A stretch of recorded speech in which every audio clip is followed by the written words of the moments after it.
Emily Elizabeth, and I'm the host of the What Fulfills You podcast, a show for and about individuals always seeking to be their best selves.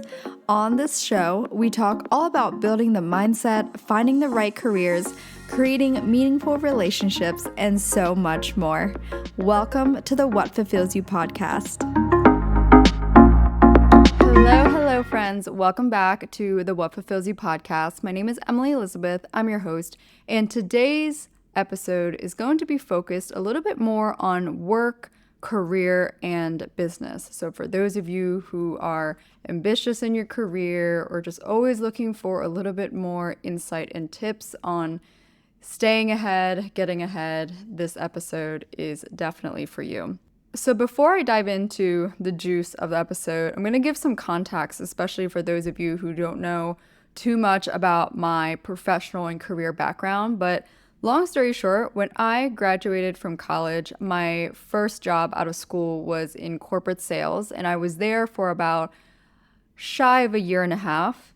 And I personally had an amazing time at this job. It was actually at a company called ADP, and I was pretty much selling payroll software to business owners and anyone who needed payroll, basically. And so I learned very early on in my professional career how to sell and how to handle objections, and also just how to understand people at their core, and recognizing that sales is not grimy, especially if you are not that kind of person. I should rephrase it. It does not have to be grimy, or it does not have to fit the stereotype of what some other industries in sales might encompass more of. But in my experience, I very much just learned the aspect of understanding people, and also the principle of you can pretty much sell anything if you are solving a problem and a need for someone. So that was my experience for a year and a half, which very much set me up to go into my next stage of my professional career, which was kickstarting my marketing agency, which is what I still do today. So that company, Lost Hatton is the name. It started about, what is it now, 2025? So it was a little bit over 4 years ago when I officially started and when I officially landed my first client. And I often get the questions about how did you start? How did you get your first client, et cetera, et cetera, et cetera. And there is no glamorous answer from me. The truth is that I very much cold pitched everyone and anyone that I could think of, industries. I had a Google sheet that I had emails and names on, and I just tried. I went knocking everywhere, literally. Obviously, I was sending emails, but at some point, you just have to start somewhere, and you really just need one yes to feel, okay, this is a concept that someone is willing to buy. This is a price point they're willing to buy, and you can use that as information to move along and adjust accordingly. So I got my first client. I think it took me maybe a month or so from the time I really set out the intention of, okay, this is what I'm going to do next. And once I have X amount of clients, or rather once I'm making X amount of money per month, then this will make logical sense to leave my job. And so the number that I was using to measure my ability to leave my 9-to-5 job was being able to sustainably make what I was making in my base salary on my own. Something I just remembered as well, I actually want to share this, is that I actually once interviewed someone that also had her own digital marketing or creative marketing agency of sorts, and she was or is from kind of near my hometown in Pennsylvania. And I remember in the process of interviewing her, I personally had a lot of inspiration, realizing that, hey, if she can do it, you can do this as well. And so that helped me in terms of inspiration and feeling the practicality of being able to do this, which I know is often a struggle for a lot of you, which is, I really want to do this, or I know I can do this, but insert excuse here, right? Like, funny enough, yesterday I was chatting with a friend from college, and she's like 2 years younger than me, and she's just telling me about her job and how it's unfulfilling. And one thing that she really wants to tap into is being a content creator and or influencer, right? And I'm like, amazing.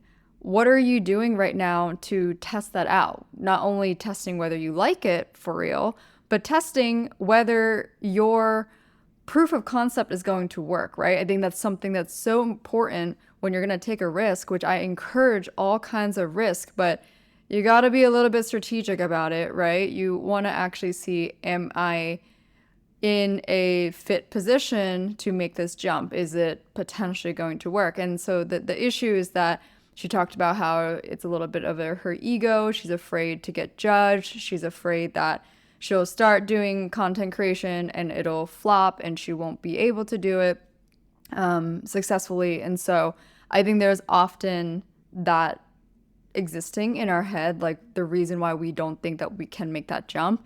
And I hope that when I share this story, that if you are someone out there that you want to make some sort of jump in a similar way, or it could be exactly the same way, who knows, but you can use these stories as an example of, oh, she's been able to do it. That means I'm able to do it as well. It is a real potential reality.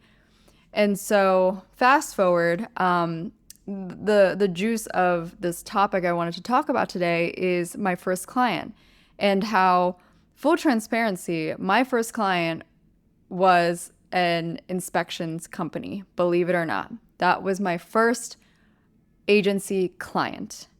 And we did their social media, their branding, and just like their digital presence, right? So we did both Instagram and LinkedIn and Facebook. And I know surface level, it sounds like, wow, who would want to do inspections? Why would they even want or need it to that extent?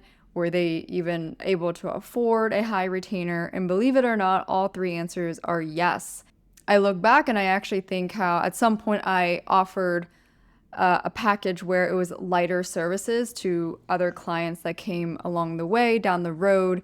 And now I've taken that away as well, because I just came to realize through my business experience that that is not an approach that is really beneficial for me or my team long term.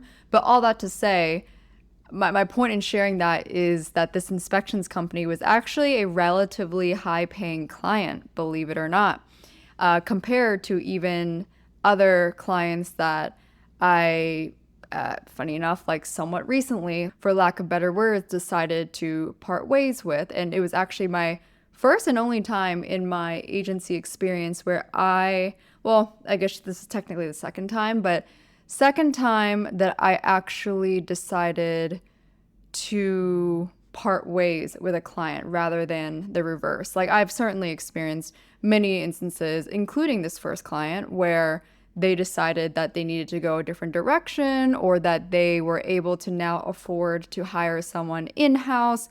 All of those moments where I've been so ecstatic and happy for the company, for the client, to be able to move on and adjust accordingly. Like, it's not something I take personal. But that being said, one thing I was reflecting on is, how was I able to keep my first client, which they actually, funny enough, to this day, were the longest client I've ever had. And I had them for exactly 4 years on the dot, which is crazy. It's actually a long time. It's like a long, what do you call it? Like a client lifetime, right? I think my average client lifetime is, I think on average, like 2.5 years. I think that's typically what it's been, which is amazing. And I'm so grateful. But to go back to that, like the how, right? Even if you are not in the business of eventually, taking on clients of some sort, but I think this is a very universal lesson in whatever capacity you are in. One of the core reasons, and I know this because I got this in feedback throughout the years of working with this client as well, one of the core reasons we were able to, it started with just me, but later on it became we, because I have a tiny, tiny team. But one of the core reasons why they were in my portfolio for 4 years is because of actually being able to deliver quality work and work that spoke for itself.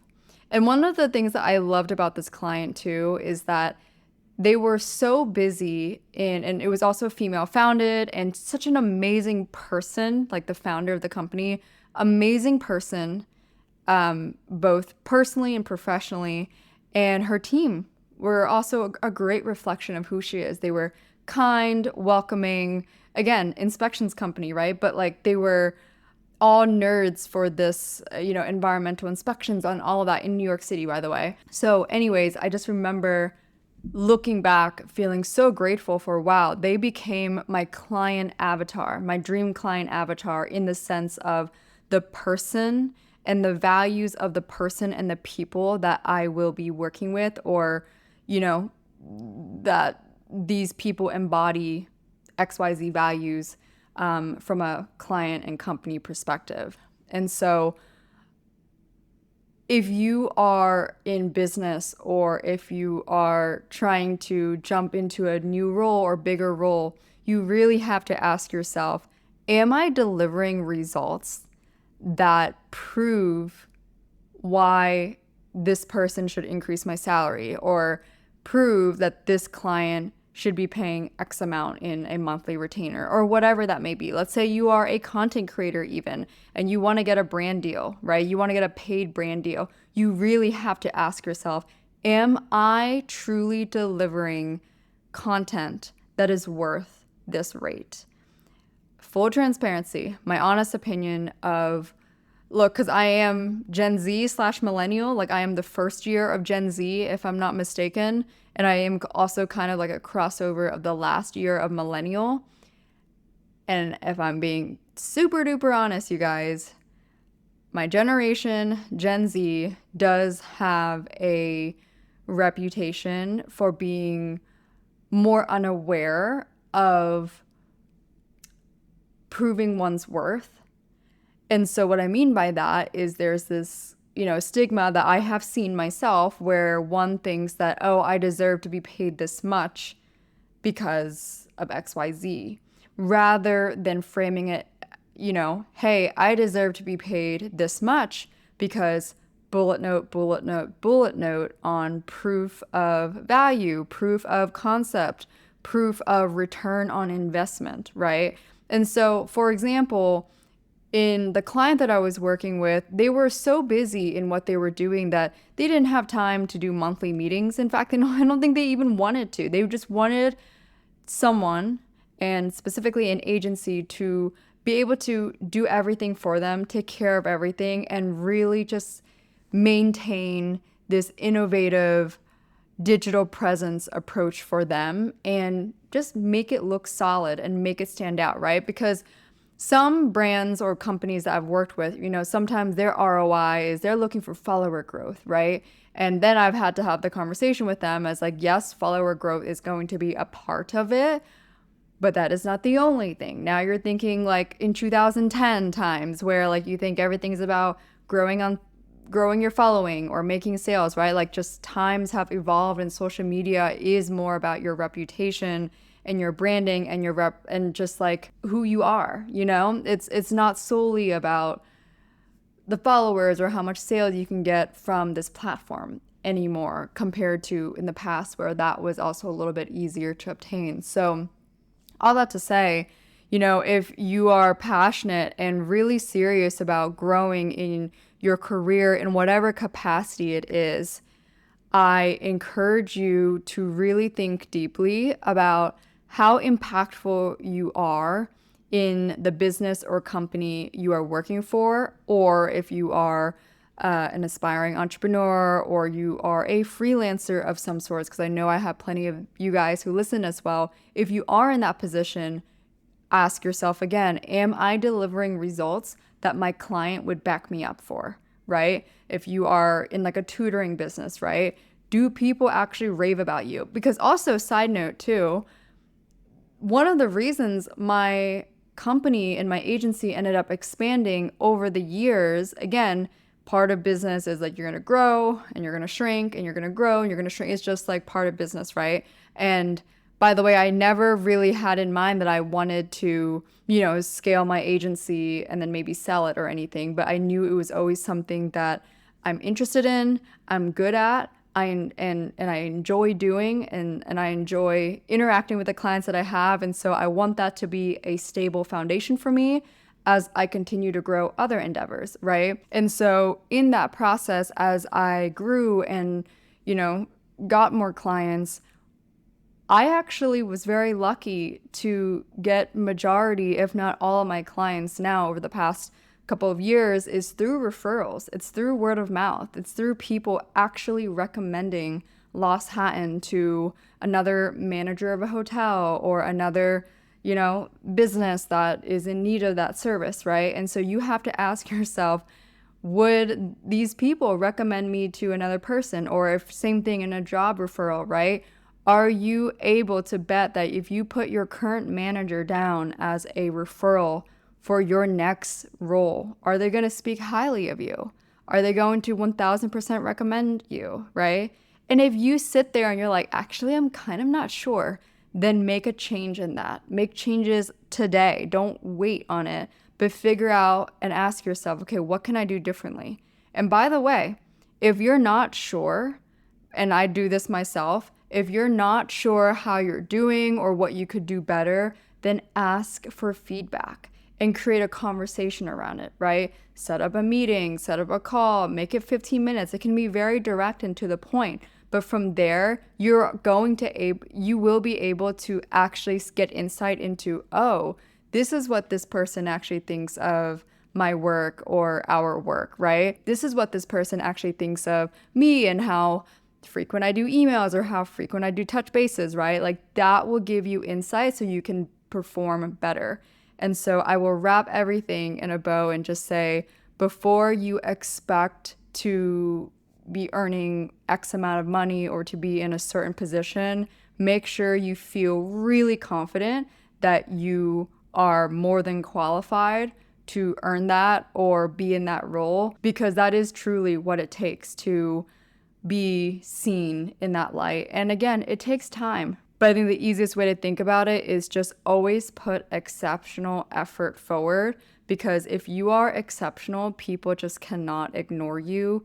And that will be a great muscle to build on over time. There is nothing you lose by being exceptional, even if at any point in your life you feel underpaid. Or, by the way, I was once an intern for free, and I've done a lot of that, right, where I was paid less and whatever. But that is why I was able to rack up that experience and practice and practice and practice. And then later on, I really get to, quote unquote, demand a certain price or be able to, in modern day words, know my worth or know my company's worth of saying, hey, this is the minimum monthly retainer, take it or leave it. Or same thing, if I were going for a certain role in the corporate world, I'd be like, hey, this is the minimum salary I'm willing to accept, take it or leave it. So anyways, I hope this episode was informative, helped you in some capacity for your career and your career direction. And if you enjoy this topic or these topics, please be sure to let me know. DM me on Instagram at whatfulfillsyou or at Emily E. Duong, and I will always chat with you guys there. So thanks so much for tuning in, and I will chat with y'all in the next episode.